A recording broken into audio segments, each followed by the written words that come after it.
Hello, it's, what day is it? Thursday, and it was due to not rain all day. Lies. Exciting moment, I'm making a 12 volt buzz bar for the house system. Quick intervention from Editing Dave. Those of you wondering what on earth a buzz bar is, just hang on. And those who are thinking, why on earth are you making your own buzz bars? You can buy plenty of them. We bought 4 meters of this tinned copper bar for £125 plus VAT, and out of that we're making 10 buzz bars. So from a cost point of view, this is just fantastic value, and the buzz bars that we're making are going to actually be more efficient than most of the ones you can buy and give us the features we want in terms of the number of connection points and different sizes of bolt and so on. So we think it makes good sense. Anyway, on with the video. This is 6mm thick, 50mm wide tinned copper, and this one's got to have a 16mm squared cable to the battery, a 16mm squared cable to the DC to DC charger, 10mm squared to one panel, 10mm squared to the other panel, and 6mm squared to the bilge pump. Tiny. That one is a 6mm hole. These 4 are 10mm holes. So I'm doing a 250mm long bar. We can space them with 2 centimetres apart for each of the holes, and each end will rest on an FR4 sort of bridge, or bolted to an FR4 bridge, which is this fire resistant G10 compressed fiberglass.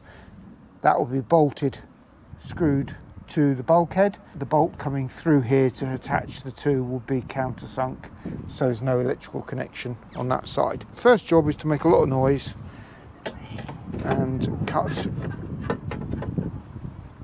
this bar. Whoa. Might need my help. That's heavy. Let's get it lined up right first.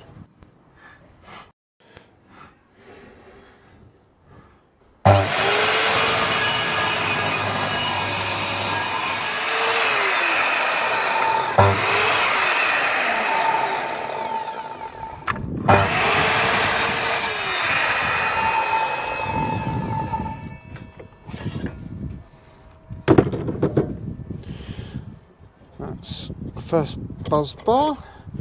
Oh, even that's quite heavy. That's clean shiny copper. inside. Let's do the second one.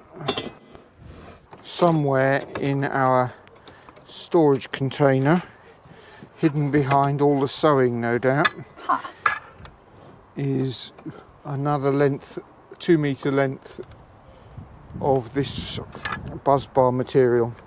We have realised that for the motor, where we have the buzz bar has to cope with 600 amps, for that one we're going to have to put this as double thickness, because I think the capacity of this is about 490 something. Yeah, just under 500 amps, which is oodles for everything else.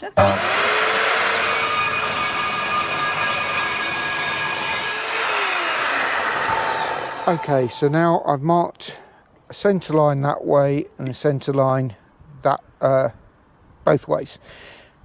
That will be my battery, and that's going to be a 10mm hole, and then to give enough spacing between these and so we can be consistent between all our buzz bars in case we ever need to swap anything around, I'm going to do 3 centimetres to each centre, 30mm to each centre, which gives a decent gap between the larger ones. lugs. So that's 11 minus 3 is 8, 8 minus 3 is 5. And the other way. 17, 20, 23. So that's the battery. That's going to be the DC to DC charger. That's going to be panel 1. Those are all 10mm. That'll be panel 2, 10mm. And that'll be the bilge pump, 6mm. And that leaves me space for one more in the future if I need it. I won't drill it because it could be of a different size. And space for the hole to go into a slither of this FR4 like that, as a good insulator between this and the bulkhead. Yeah, to mount it somewhere. I'm just going to punch these.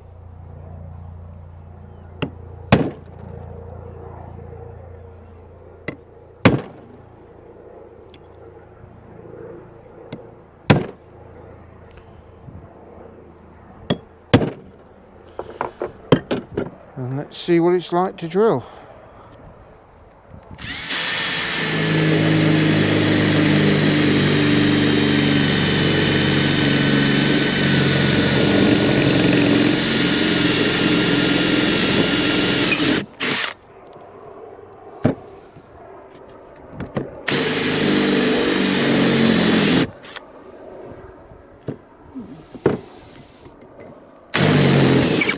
Whoa.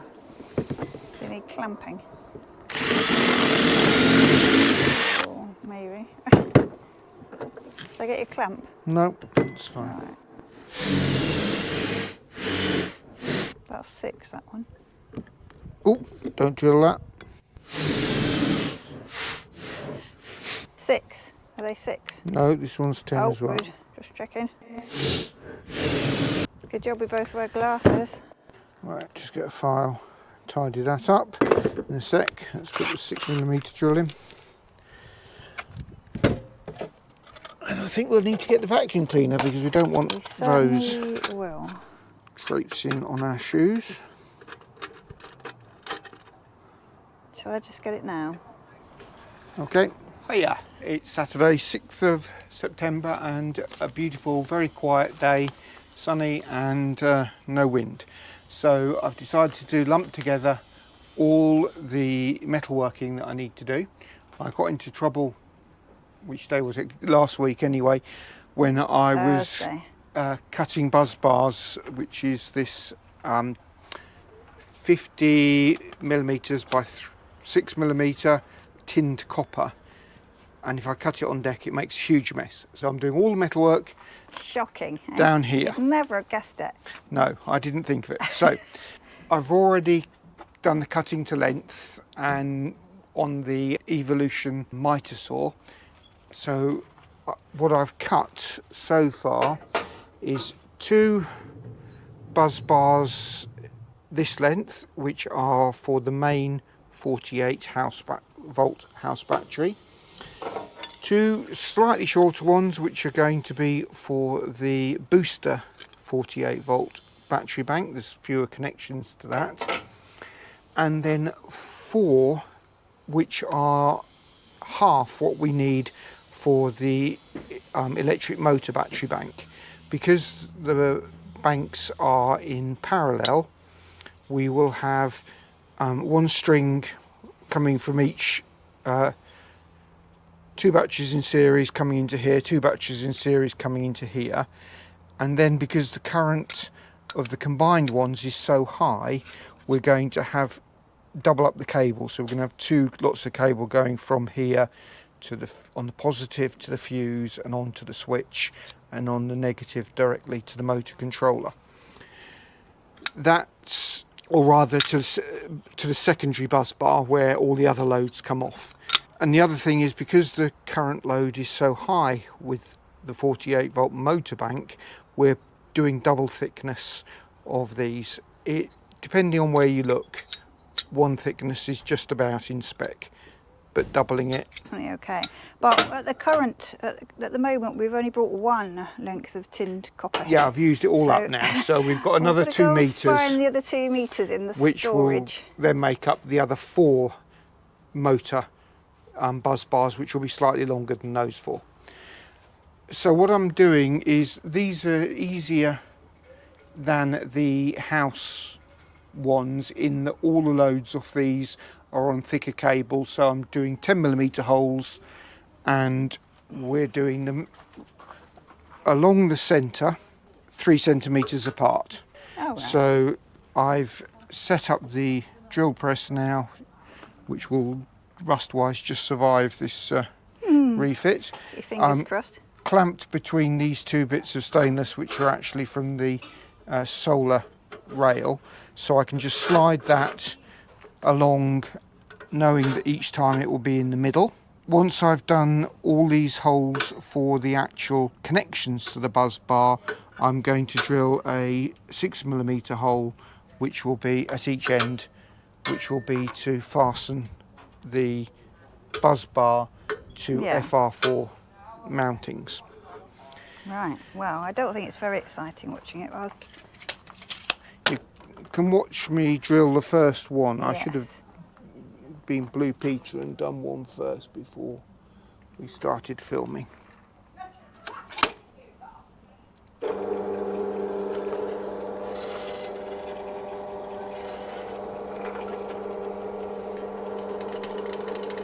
The ones I did for the house 12 volts, I just drilled it by hand, and so they don't look quite so pretty because they don't all line up. One thing I have been wondering, so I'm looking for some expertise, is that this buzz bar, we've had it for a long time in anticipation of doing this job, so it's got a bit tarnished. This is tinned copper. So the question is, what should we do to get the best electrical connection? Should we leave it, or should we polish it? I'm a bit cautious of wearing off all the tinning.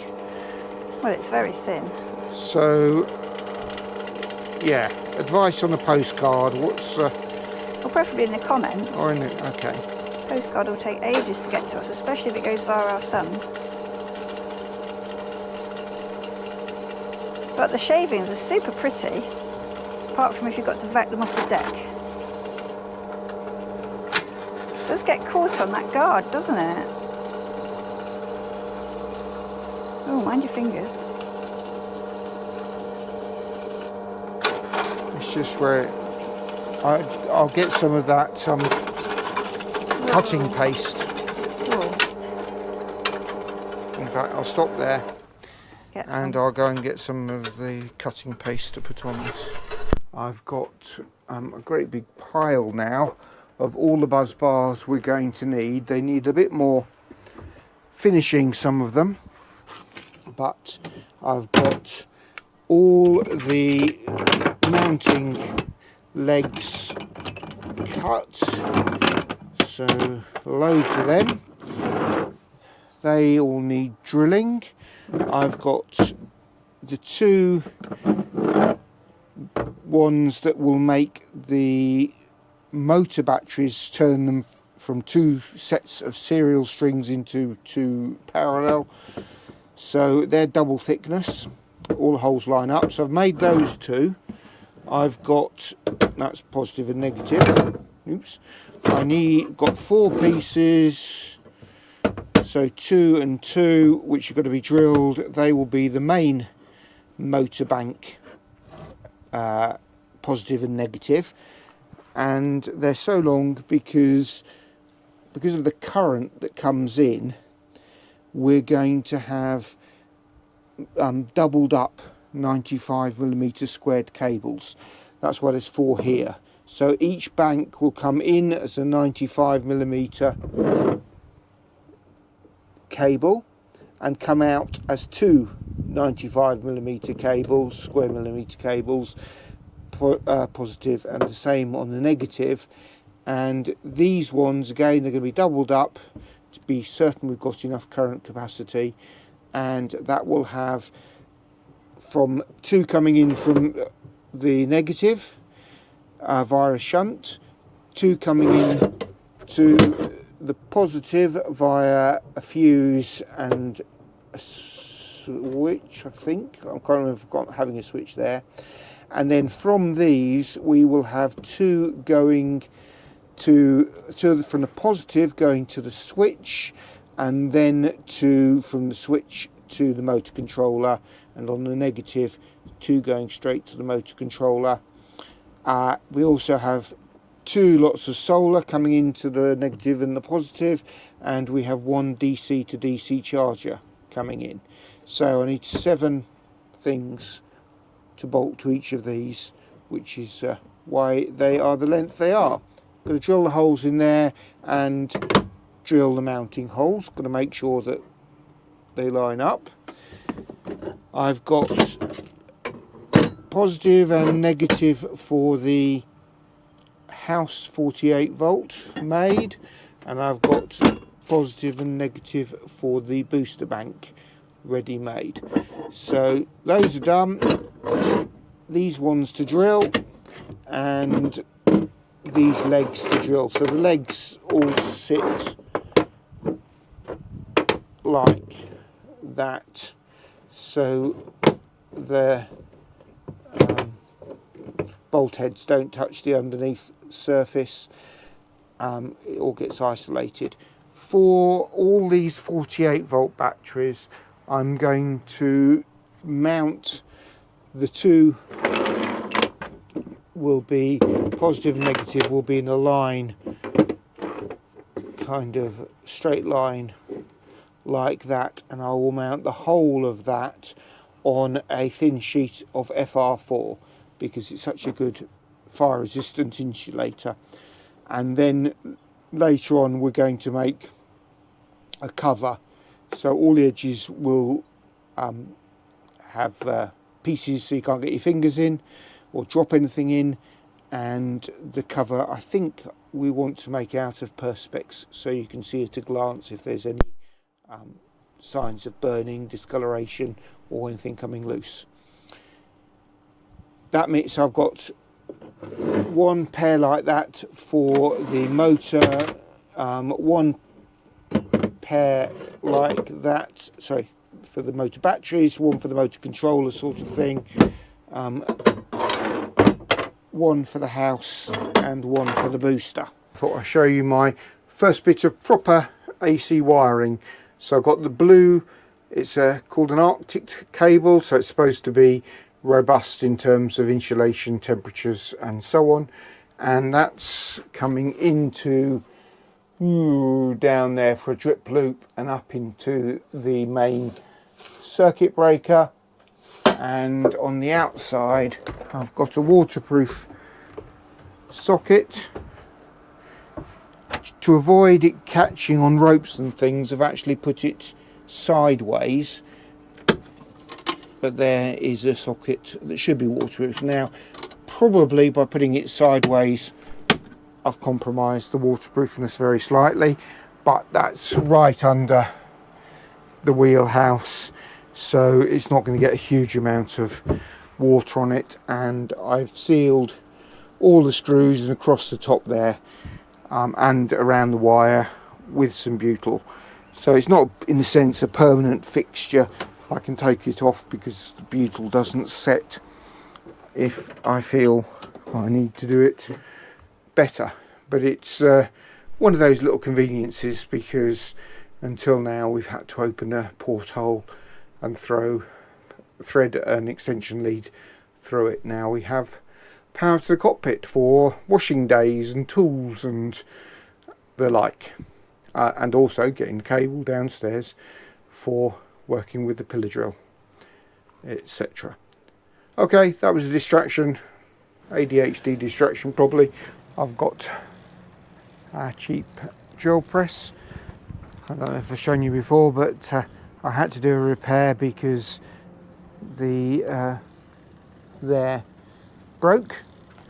The forged part broke in half, so it's got a bodged platform there, so it's probably not incredibly accurately vertical, but it does drill quite nicely in terms of slow speed for metal.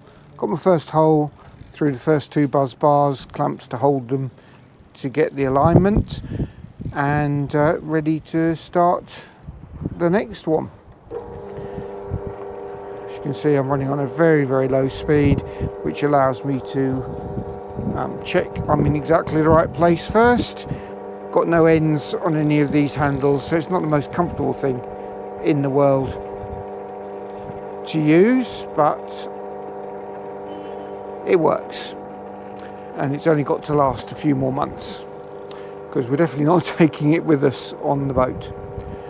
Alright, let's get, I've got 7 holes in this pair, 7 holes in the other pair, and then just the ones for the corners to hold it onto the FR4 bridge. I'll get on with it. Okay, I've drilled the 7 holes in the first doubled up motor controller buzz bar, just to look at what they are, trying to balance them up side to side. So in the middle is going to be the DC to DC charger. That's going to be this Sterling one. It will go in fast mode from the house bank into the motor bank in case we need to increase our motoring range. I think that's 30 amps. Then paired on the other side will be 2 95mm squared cables going to the switch to the motor controller on the positive, directly to the motor controller on the negative. The next 2 out will be going back towards the battery. So on the positive they'll be going to the fuse, on the negative they'll be going straight to the short one for paralleling up the 2 banks of 2 batteries. That's those 2 there, and the 2 outer ones are for solar inputs. That's going to actually be the 2 175 panels on the port side, the 2 175 panels on the starboard side.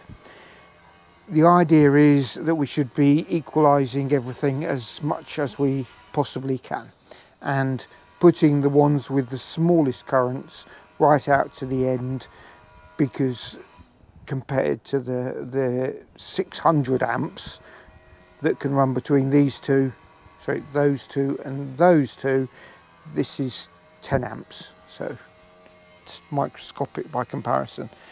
I've used a long bar again because it means that on this one where the current is so high, I'm keeping my bolts for the bridges, for the supports, further away from the power bolts, just trying to be cautious. Why worry about wasting 3 centimeters of extra length when we're dealing with these very high currents and want to be very sure it's safe. Now I've got those drilled and bolted through to check I stay in alignment.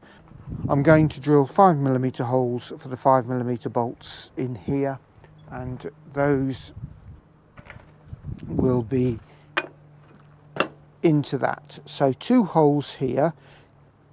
The 2 holes in here will be countersunk, so the head disappears on the bottom of that, nuts on this side, then I can bolt from there through the large FR4 backing into the bulkhead, and be very confident that no current from here gets onto those bolts, so they're safe to touch. Alrighty, let's get these done. I'm not going to worry about doing them all perfectly consistently. I will drill the holes in here and then I'll match it to a specific bridge that's drilled to match, so they will all be slightly unique and not interchangeable. But that really, I can't see that mattering for our purposes. Right, let's clear up that excessive copper. It was very nice to be drilling copper instead of stainless for a change. Much easier. Oh, Actually, before I change the drill bit, I might as well drill 7 holes in this one as well. Yeah, let's do one thing at a time and not get distracted.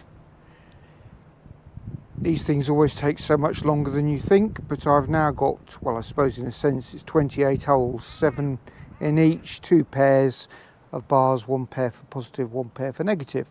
So now I'm going to put the corners, the holes in the corners. So it's Wednesday, 10th September, not much filming today, partly because the weather's been bad and I've just been coming in and out and changing things. This is the Busbars for the booster bank. That's the lowest bank of batteries, the one that I'm going to be fitting first. So got an FR4 backing plate. Remember, this is electrically safe, non-conductive and fireproof. The Busbars themselves will be screwed through that to the bulkhead in the motor compartment.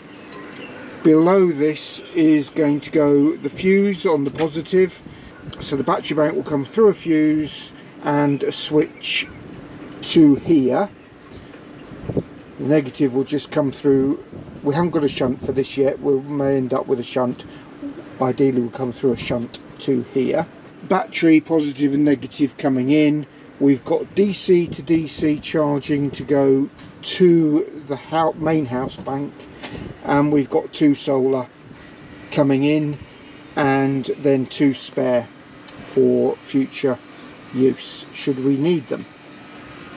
I'll go and show you where this is going and where the fuse is going as well.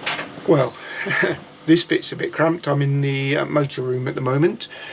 I've got the 4 batteries of the booster bank. I've been charging them all so that I know they're all fully charged and can connect up without any huge current differences.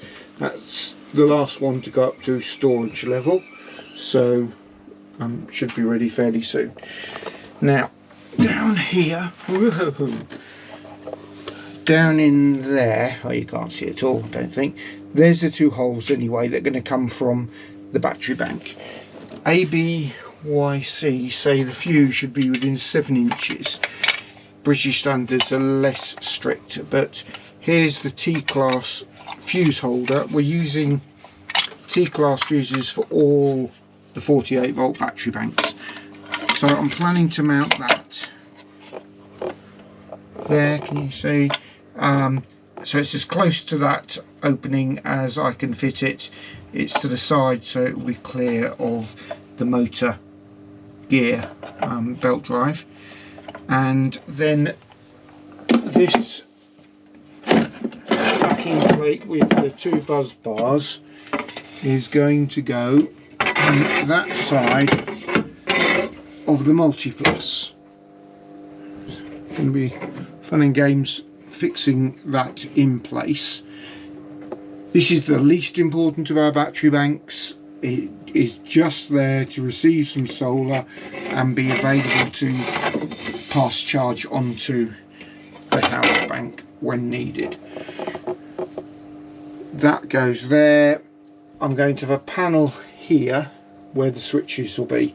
So from the fuse, they'll come over up to the switch and back down to the panel. You could argue to me anyway that the switch is not really necessary because the 2 solars coming in will both have circuit breakers. Again, they'll be over here, so it's not very far to route the wires, and the DC to DC will also have an isolation switch here. So we've got 1 master switch and 1 switch of DC to DC and 2 circuit breakers for the solar. The reason I don't like the full switch here is that it means you have to do things in the right order. So when it comes to the solar panels, you have to go and turn the solar panels using the switch that we're putting next to the isolator switch. You have to turn that off first, and then you can turn this master switch off. If you turn this master switch off first, then your MPPT is still receiving power from the solar panels. I understand the newest ones don't break in that circumstance, but it's still definitely not really ideal to do that. Okay, let's get this buzz bar in place and the fuse in place, and then I'm ready to put the batteries back into the box and start making the battery cables and make sure that the batteries can't move. So a little bit of wedging at the sides, packing so they are firmly held. It sounds really quick and easy when I say it, but no doubt it'll take me ages. Oh, the other thing I've got to do, don't forget, is before I crimp the ends on any of the wires coming into here, the positive and negative, I've got to put the watertight glands on. I think that's going to be the most fiddly job, because getting my head down to see what I'm doing there is really difficult. There's not a lot of space here. Okay, that's the buzz bars in, positive and negative, I think. Or should I? Yeah, I think so, because the positive's going to come to lots of switches, so let's make it more accessible. Have that as the lower one. T-class fuse holder there. It's a 110 amp fuse, which was the smallest T-class I could get. Now the cable is going to be a 70mm cable, 70mm square cable from these batteries, and going between the batteries, and that's got a rating of I think 485 amps. Both completely overkill for this, but better safe than sorry. There's my two holes. You can see I did a middle one which was too close for the thing, so that's been filled with epoxy. And you can also see that we've not built the full wall bulkhead to the cockpit locker yet. I think, given how this is going to be a bit hard to reach when the motor's in place, I'll make it so that that part of the cockpit locker bulkhead can be opened if necessary. Okay, just starting to think. I think the next job is to get the batteries in, and then I think getting the batteries and then the glands. A bit sort of paranoid about getting those glands in the right place, so I think that's my order of doing things. And that's where we got to so far with this. The rest of the week was then meeting with the people to look at the installation of the motor system, and that's really brilliant news. We've got a company who are going to come and install our electric motor, which will mean it gets signed off and we can get insurance for the electric motor. We didn't have to make many design changes, and there's not much that we've already bought that won't be needed. So all brilliant news, and we can now press on with connecting everything up and doing all the preparation for their visit at the end of October to get everything working. Thanks for watching. Don't forget to like, subscribe, and go and visit our blog at sustainablesailing.net, where you can become an early bird supporter. Bye.